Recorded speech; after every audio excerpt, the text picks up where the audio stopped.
Stop and witness creativity bloom at Trailside Elementary Library, where the spirit of America comes alive through the hands of young artists. Guided by the warm smile of Miss Thompson, the beloved librarian with blonde hair and bright glasses, children of various ethnicities gather around tables covered with leaves, stones, and twigs. Their mission: to craft vibrant symbols of the USA using only natural materials found nearby.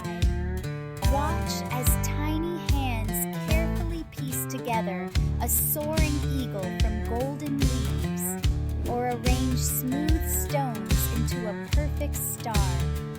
Twigs become bold stripes, forming the iconic red, white, and blue United States flag. The energy is electric as laughter and stories fill the air, each child proudly sharing their unique creation. This isn't just about art, it's about celebrating 250 years of adventure, freedom, and unity during the nation's semi-quincentennial.